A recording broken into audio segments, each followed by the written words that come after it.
শুরু হলো রেডিও অরার অনুষ্ঠান। আজকের অনুষ্ঠানের প্রথমেই থাকছে একটি গল্প, শূন্য থেকে শূন্য, পর্ব 1। লেখিকা সুচিত্রা ভট্টাচার্য, পাঠে আছেন নবনীতা ব্যানার্জি ও ভাস্কর ভট্টাচার্য। একভাবে টানা বসে থাকতে থাকতে ঝিমুনি মতো এসে গিয়েছিল বন্দনার। চটকা ভাঙল পাইলটের ঘুম ঘুম গলার ঘোষণায়। আকাশযাত্রা প্রায় শেষ, আর কিছুক্ষণের মধ্যেই ব্যাঙ্গালোরের মাটি ছুঁতে চলেছে উড়োজাহাজ। বন্দনা সিট বেল্ট বেঁধে নিল, বসেছে কাঠ হয়ে। শূন্য থেকে পৃথিবীতে অবতরণের এই মাঝের সময়টার তার কেমন যেন ভয় ভয় লাগে। প্লেনের চাকা যতক্ষণ না ভূমি স্পর্শ করছে, হৃৎপিণ্ডে অদ্ভুত শিরশির এক অনুভূতি। হাত পা জেলির মতো তলতলে, মাথায় ভোঁ ভোঁ ভাব। নিরবলম্ব অবস্থা থেকে এক ধরনের নিশ্চিন্ততায় পৌঁছানোর আগে কি এমনটাই হয়? নিয়মিত ওড়াউড়ি অভ্যাস থাকলে পরিস্থিতিটা হয়তো বন্দনার রপ্ত হয়ে যেত। বাপ্পার যেমন জল ভাত। ও দেশে থাকার সময় তো হরবক্তি এ শহর ও শহর উড়ে বেড়াতো বাপ্পা। কখনো বোস্টন, শিকাগো, ওয়াশিংটন, তো কখনো ক্যালিফোর্নিয়া, লস অ্যাঞ্জেলেস। দেশে ফিরেও তার আকাশে চড়ে বেড়ানো কমল কই। আজ মুম্বাই ছোটে, তো কাল চেন্নাই, পরশু কুয়ালালামপুর, জাকার্তা, তো পরদিন হংকং, টোকিও। তুলনায় বন্দনা কবারই বা এরোপ্লেন চড়ল? সেই কোন অতীতে একবার আন্দামান বেরিয়ে ফেরা, আর বাপ্পা যখন নিউ ইয়র্কে তখন একবার লম্বা যাতায়াত, ব্যাস। এবং প্রতিবারই পাশে সুখেন্দু। এই প্রথম সে একা, সম্পূর্ণ একা। বুক তো এবার একটু বেশিই কাঁপবে। সুখেন্দুকে মনে পড়তে বন্দনা ঈষৎ উদাস। সুখেন্দু থাকলে আজ হয়তো খুব খুশি হতো। শুধু ছেলের কাছে যাচ্ছে বলে নয়, বাপ্পা দেশে চলে এসেছে বলে। কলকাতা না হোক, অন্তত ব্যাঙ্গালোরেও। মুখে যতই বলুক স্বদেশ বিদেশ বলে এখন আর কিছু নেই বন্দনা। গোটা দুনিয়া এখন একটা বড়সড় গ্রাম। ছেলে নিউ ইয়র্কে থাকলেও কি নিউ আলিপুর, তাতে কিছু যায় আসে না। মনে মনে কি একটুও পড়তো না সুখেন্দু? কম্পিউটারে ছেলের সঙ্গে মাঝে মাঝে চ্যাট করে কি বাসনা মিটতো পুরোপুরি? কিংবা সাপ্তাহিক টেলিফোনে? তাই যদি হবে, ছেলে গ্রিন কার্ডের আবেদন করেছে শুনেই মুখ অমন শুকিয়ে গিয়েছিল কেন? সামলে নিয়েছিল বটে ধাক্কাটা, হজম করতে পেরেছিল কি? গোপন মনোকষ্টই কি ডেকে আনলো হার্ট অ্যাটাক? 66 বছর মোটেই আজকাল মৃত্যুর বয়স নয়। রিটায়ারমেন্টের পরও যথেষ্ট শক্ত সামর্থ্য ছিল মানুষটা। হঠাৎ যে কি হয়ে গেল। বাপ্পা অবশ্য খবর পেয়েই ছুটে এসেছিল, কিন্তু বাপ ছেলের শেষ দেখাটা তো হলো না। হৃদয়ে কোন অনুভূতি নিয়ে ওপারে গেল সুখেন্দু? অভিমান, ক্ষোভ, হতাশা, একটা অতৃপ্তি তো নিশ্চয়ই ছিল। তা সেই অতৃপ্তি কি বন্দনারও নেই? কিংবা অভিমান? নইলে বাপ্পা তো ব্যাঙ্গালোরে এসেছে প্রায় 8 মাস, ডাকাডাকিও কম করেনি মাকে। তবু সে যায়নি কেন? আপাত চোখে কারণ হয়তো কিছু ছিল। রিয়ার মা বাবা ওখানে গেছে, এখন যাওয়াটা ভালো দেখাবে না, কিংবা ফ্ল্যাটটায় বহুকাল হাত পড়েনি, এবছর রং না করালেই নয়। কিন্তু আসল কথা তো একটাই, প্রাণ থেকে সাড়া পাচ্ছিল না বন্দনা। বারবার মনে হতো ভালো লাগবে না, ভালো লাগবে না। নেহাত বাপ্পা এবার শটান প্লেনের টিকিট কেটে পাঠিয়ে দিল। আচমকা ঝাঁকুনি খেয়ে বন্দনার টান টান। ভূতলে নামলো প্লেন। প্রবল গর্জন তুলে ছুটছে রানওয়ে ধরে। তীব্র গতিকে শাসন করে স্থির হলো অবশেষে। এবার গাত্রোত্থান। ব্যাঙ্গালোরের ছোটখাটো বিমানবন্দরটি ভারী ব্যস্ত থাকে ইদানিং। প্রায় একই সঙ্গে একাধিক ফ্লাইট পৌঁছেছে।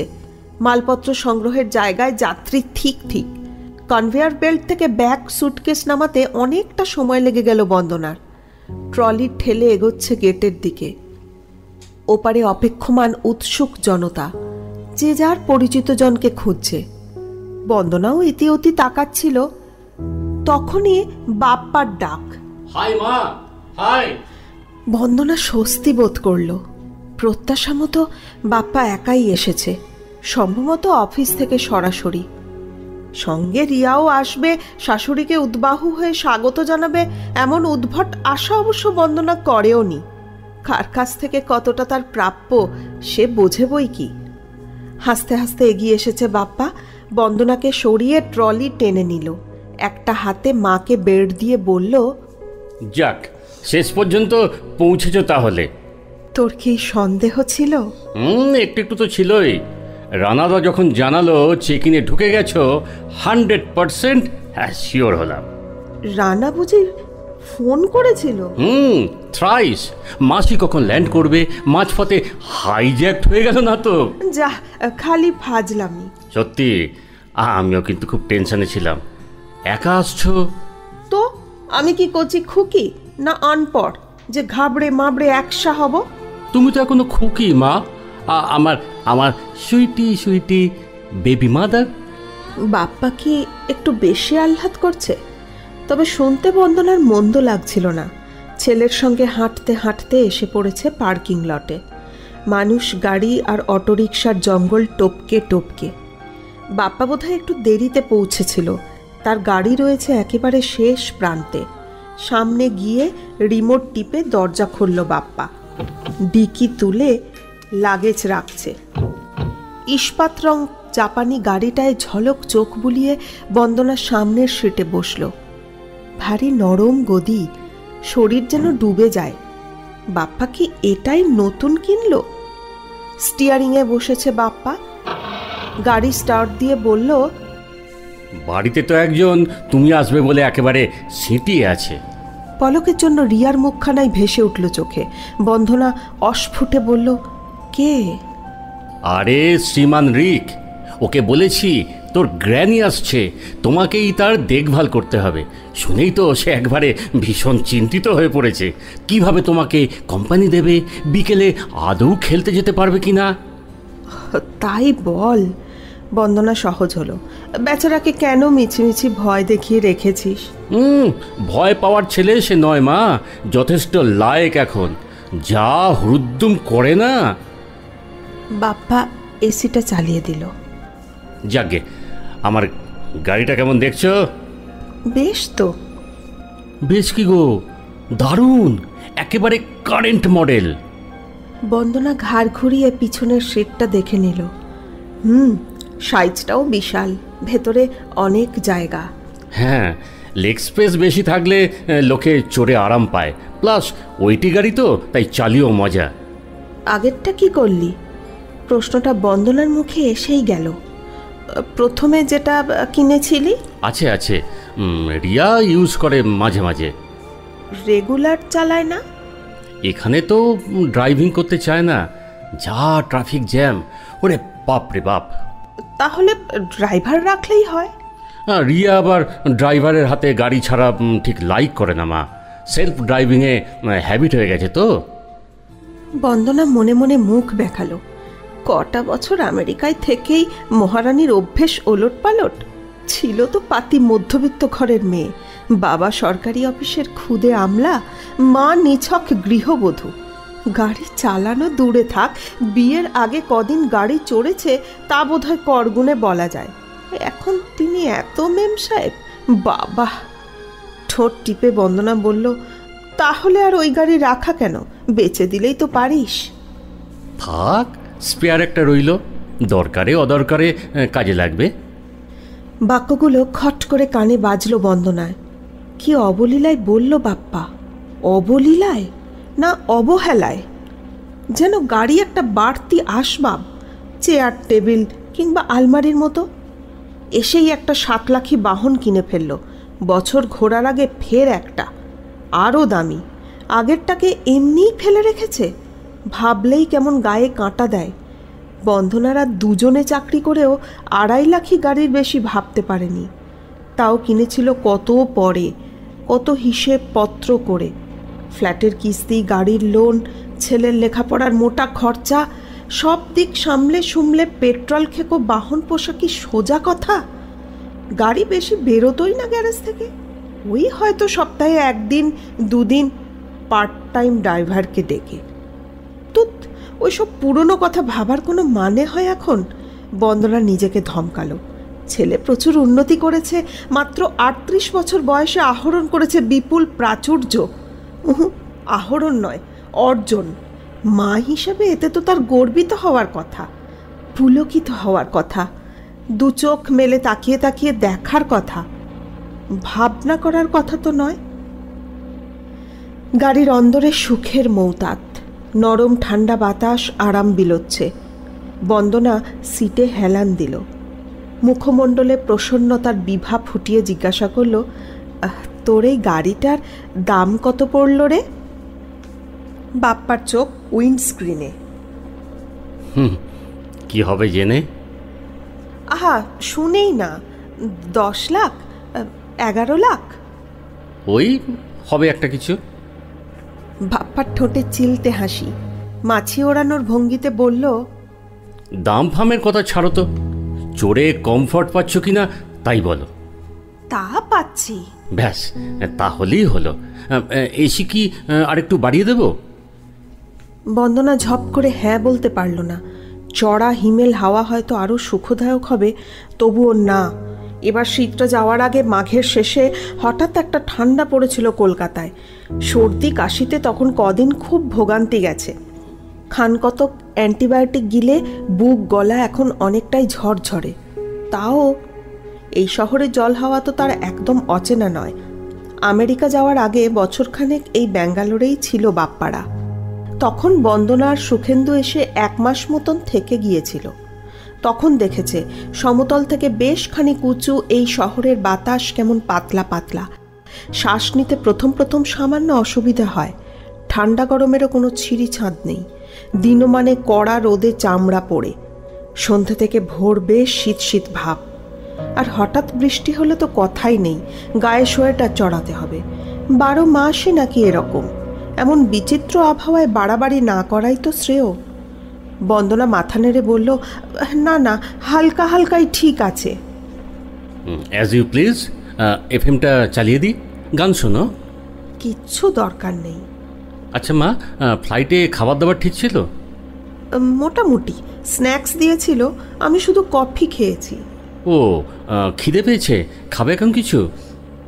বলেই ড্যাশবোর্ড থেকে একখানা সাদা বাক্স বার করেছে বাপ্পা। খোলো খোলো, খুলে ফেলো, তোমার জন্য বার্গার আছে। তুচ্ছ ঘটনা। ছেলে মনের করে মায়ের জন্য একটা বার্গার এনেছে। বন্দনাকে যেন ভেতর থেকে দুলিয়ে দিল।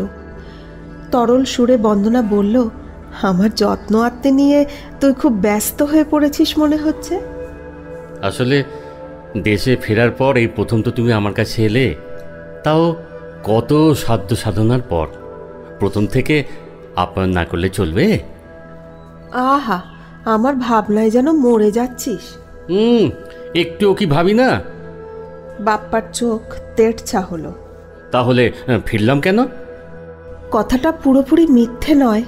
1.5 বছর আগে সুখেন্দু যখন চলে গেল, কলকাতায় গিয়ে মায়ের চিন্তায় বেশ উতলা হয়ে পড়েছিল ছেলে, এবং তারপরেই দেশে প্রত্যাবর্তনের সিদ্ধান্ত। দুটোর মধ্যে কি যোগসূত্র নেই? তেমন চাকরি পেলে হয়তো বাপ্পা কলকাতাতেই ফিরত।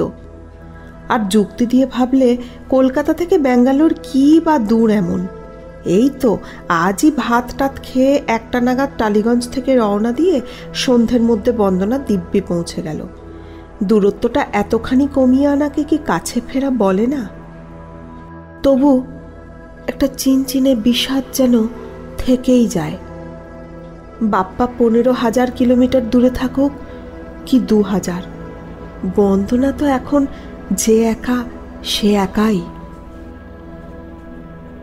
কি ভাবছো? কই, কিছু না তো। বন্দনা সচকিত হলো। খাবারের বাক্সটা সযত্নে কোলে রেখে বলল, তারপর তোদের আর কি খবর আছে বল। না, নতুন কিচ্ছু নেই। গয়ঙ্গচ্ছ। রিকের আবার পেট খারাপ হয়েছিল। সারছে না কেন পেটটা? হচ্ছে, সারছে, আবার হচ্ছে। সাহেবদের দেশে জন্মেছে তো, স্টমাক এখনো এখানকার জল নিতে পারছে না। ডাক্তার দেখাচ্ছিস তো? রিয়া দেখায়, ছেলেটা তো ওরই ডোমেন। ও। একটু চুপ থেকে বন্দনা জিজ্ঞাসা করল, রিয়া নতুন চাকরিতে জয়েন করেছে? যাচ্ছে তো, কদিন করবে কে জানে। কেন, এই চাকরিটাও তার পছন্দ নয়? কি জানি, ওর তো হাজারো ট্যান্ট্রাম। আগেরটা তো ছাড়লো ওর ওপর নাকি বেশি বসিং করা হচ্ছে বলে। এবার হয়তো বলবে অফিসটা দূর। She can always find some reason to leave the job. Bappa শব্দ করে হেসে উঠল। আসলে ঘর সংসার চালানোর চিন্তা তো করতে হয় না, সুতরাং মুডি কিংবা চুজি হতে বাধা কোথায় বলো? টাকা লাগলে গৌরী সেন তো আছেই। বন্দনাকে খুশি করার জন্যই কি বউয়ের নিন্দে করছে ছেলে? বন্দনার ভুরুতে ভাঁজ পড়ল। রিয়ার সঙ্গে বন্দনার যে পটে না ভালো মতোই জানে বাপ্পা। তাই হয়তো এই খেলা। নাকি বাপ্পা যে প্রভূত উপার্জন করে সেটাই মাকে সদর্পে শুনিয়ে দিল। আর কথায় না গিয়ে বন্দনা দৃষ্টি মেলল বাইরে, বন্ধ কাচের ওপারে। প্লেন নেমেছিল শেষ বিকেলে। এখন ব্যাঙ্গালোরে গাঢ় সন্ধে, আলোয় আলোয় ঝলমল চতুর্দিক। যে জায়গাটা দিয়ে গাড়ি যাচ্ছে এখন, একটু আগে যে উড়ালপুল পেরিয়ে এলো, এসব কি বন্দনা দেখেছিল আগের বার? মনে পড়ছে না। অবশ্য সেবার তো এসেছিল ট্রেনে, এবার চলেছে এয়ারপোর্ট থেকে, এবং গন্তব্যও তো এক নয়। এ পথটায় অজস্র হাউজিং কমপ্লেক্স, বিশাল বিশাল, দেখে মনে হয় আনকোড়া। মাঝে মাঝেই পেল্লাই পেল্লাই অফিস। কাঁচের ভেতর দিয়ে ঠিকরে আসা রোশনিতে চোখ ধাঁধিয়ে যায়। দোকানপাটগুলোও যেন বেশি ঝকঝক করছে। না, এদিকটায় আগেরবার বোধহয় বেড়াতেও আসেনি বন্দনারা। শহরটা কি এদিকেই বাড়ছে, নাকি ব্যাঙ্গালোর জুড়েই চলছে এমন নির্মাণযোগ্য? থমকে থমকে এগোচ্ছিল গাড়ি, আবার একটা যানজটে আটকেছে, নড়ছেই না। বাপ্পার আঙুল অধৈর্যভাবে স্টিয়ারিংয়ে তবলা বাজাচ্ছিল, থেমেছে হঠাৎ। ঘাড় হেলিয়ে বাপ্পা বলে উঠল, কেমন দেখছো বেঙ্গালুরু? বড্ড গাড়ি, গতবারে এমনটা ছিল না। আরে আইটি ইন্ডাস্ট্রির তো তখন সবে টিনেজ, এখন তার টকবগে যৌবন। ধরাধর হাইরাইজ উঠছে, অগুন্তি shopping mall, entertainment park, club, রেস্তোরাঁ, যাকে বলে একেবারে ফাটাফাটি ব্যাপার। এ শহর আর সে শহর নেই মা, টোটালি বদলে গেছে। বন্দনার ছোট্ট শ্বাস পড়ল। সময় কি শুধু শহরকে বদলায়, মানুষকে বদলায় না? বাপ্পা কি সেই আগের বাপ্পা আছে, নাকি বন্দনা সেই আগের বন্দনা?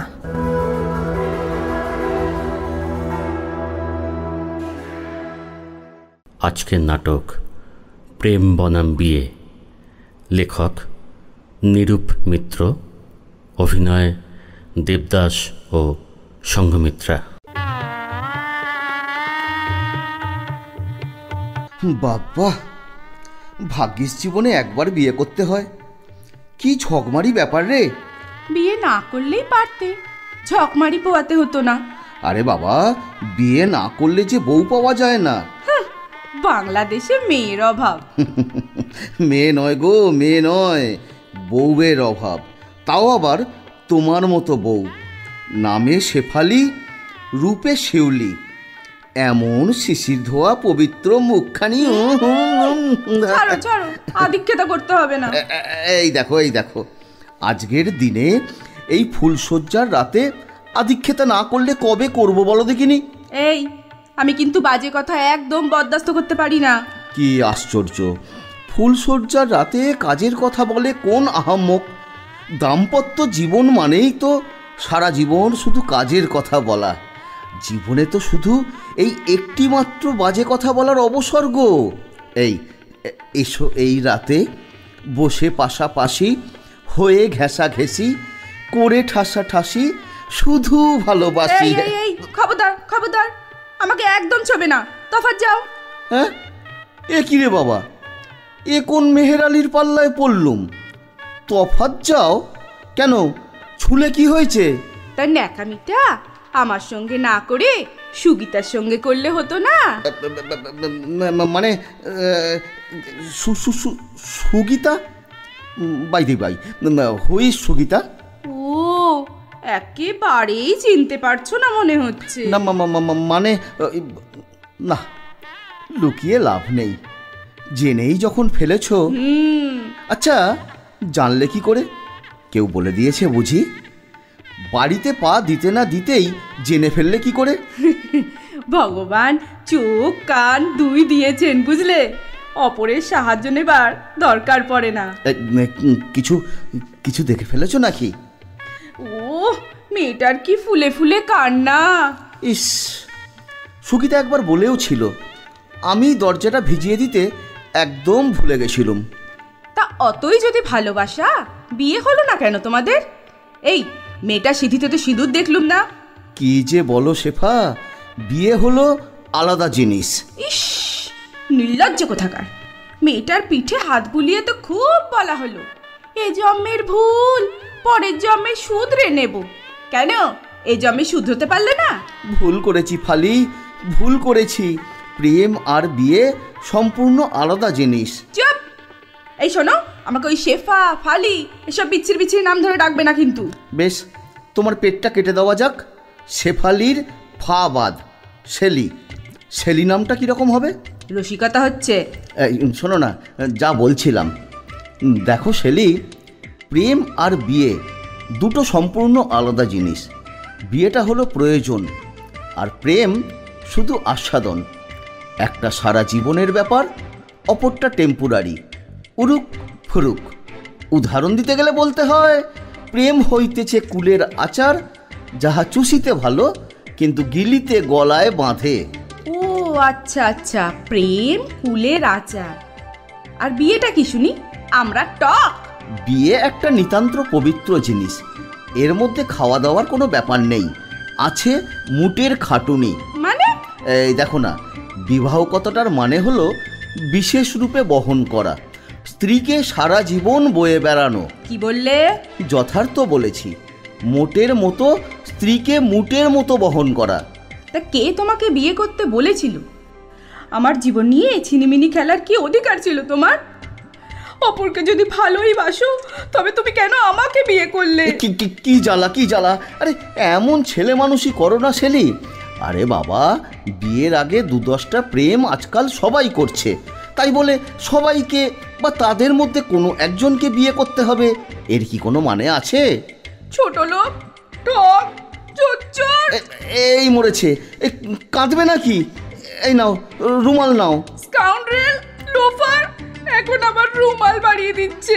ঠিক আছে ঠিক আছে, রুমাল ফেরত দিচ্ছি। তবে কি জানো শেলি, তোমার কান্নাটা ঠিক হচ্ছে না, অনেকদিন প্র্যাকটিস করনি মনে হচ্ছে। ও বাবা গো, এ আমাকে কার হাতে দিলে বাবা?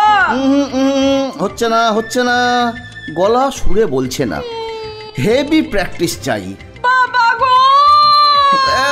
এই দেখো, এই দেখো, এই রাত দুপুরে পাবলিক ননসেন্স আমি একদম পছন্দ করি না। ভেবেছিলাম বলবো না, তা তুমি মনে হচ্ছে আমাকে বলতে বাধ্য করবে। কি বলবে? দাঁড়াও দাঁড়াও দাঁড়াও, এই একটা সিগারেট ধরাই। হ্যাঁ হ্যাঁ, আরে কি বলবে বলো? হ্যাঁ হ্যাঁ হ্যাঁ, এই কেচ্চা কাহিনী বলতে হলে একটা সিগারেটের মদত দরকার, বুঝলে শেলি? কেচ্চা? হ্যাঁ, ধরলে কেচ্ছা, না ধরলে নয়। তবে জেনে রাখো, চোখ কান আমারও নেহাত বোঝা নয়। মানে মানে তার মানে কি কি বলতে চাও তুমি? বলতে চাই, শচীন কুমার আর শেফালিকা দেবীর প্রেমাভিনয়ের শেষ দৃশ্যটা আমারও দেখা আছে। কি কি কি কি কি দেখেছো তুমি? সব, একদম বিদায় চুম্বন পর্যন্ত। এ বাবা, কি কেলেঙ্কারি, কি কেলেঙ্কারি! আহা, অমন উত্তেজিত হয়ে পড়লে কেন? এতে এমন উতলা হয়ে পাইচারি করার কি হলো? হ্যাঁ, পাইচারি করবো না, এ কথা শোনার পর কি আর স্থির থাকা যায় গো? আরে আরে, শান্ত হও, শান্ত হও। এই নাও, এই গ্লাসের জলটা খেয়ে ফেলো। এই নাও, ধরো ধরো, হ্যাঁ খাও। হ্যাঁ হ্যাঁ, থ্যাংক ইউ জানো। আনচান ভাবটা কেটেছে তো? যা ধরফরানি শুরু হয়েছিল না। এই বলছি, আর শরীর কেমন করছে না তো? একটু বুক ধরফর করছে। আহা হা হা, বড্ড কষ্ট পেলে। দেখো, এসব কথা আমি কোনোদিন বলতাম না, কিন্তু তুমি সুগীতার কেসটা নিয়ে এমন বাড়াবাড়ি করতে লাগলে। নাও, এবার একটু সুস্থির হয়ে বসো তো। এই দাঁড়াও দাঁড়াও, রাত 3টে, যখন বাড়ির সবাই ঘুমিয়ে তুমি নতুন বর তোমার নতুন শ্বশুর বাড়িতে আমি কি করছি দেখতে গিয়েছিলে কেন? তার মানে কি প্রথম থেকেই তুমি আমাকে সন্দেহ করো? রাম বলো, রাম বলো, ওই সমস্ত নক্কারজনক নপুংসতা আমি ঘেন্না করি। তাহলে আর সবাই যখন ঘুমিয়ে তুমি উঠলে কেন? প্রকৃতির ডাকে। তার মানে? হ্যাঁ গো, তোমার ডায়াবেটিস আছে নাকি? না, মানে ওই তেমন সন্দেহ তো জাগিনি, তবে তুমি যখন বলছো তখন না হয় একবার চেক করাবো। ওহ, তুমি একটা পাষণ্ড। তথাস্তু দেবী, কিন্তু কারণটা জানতে পারি কি? তুমি যদি সবই জানতে তাহলে আগে বললনি কেন? এই দেখো, তোমার মতন গায়ে পড়ে বলা আমার স্বভাব নয়। ইস, এই জানো, তোমার কাছে ধরা পড়ে গিয়ে না এত লজ্জা করছে। জীবনে আর কারো কাছে এমন ধরা পড়িনি জানো। এই তাই নাকি? তার মানে আরও ছিল? বলো, এই এই বলো না, বলো না, শচীন কুমার তোমার কত নম্বর ক্যান্ডিডেট? কাউকে বলবে না তো? দূর, এসব কথা কাউকে বলতে আছে নাকি? 8 নম্বরের। 8 নম্বরের? কি হলো, আমার মন মরা হয়ে গেলে কেন? হেরে গেছি, তোমার কাছে আমি হেরে গেছি। নিজেকে এত ছোট মনে হচ্ছে না? মা, কেন, কি হলো? সুগীতা, সুগীতা আমার অনলি 5 নম্বর ক্যান্ডিডেট। এ বাবা, সত্যি? তুমি তাহলে ছেলে মানুষ আমার কাছে। আমাকে মানুষ করে তোলো ফালি। আবার ফালি? ও থুরি থুরি থুরি, ছেলি।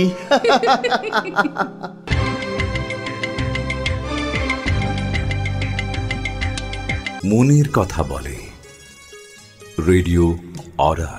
শুনতে থাকুন রেডিও অরার অনুষ্ঠান প্রতি শনিবার বিকেল ঠিক 5টায় আপনার প্রিয় রেডিও অরা ইউটিউব চ্যানেলে।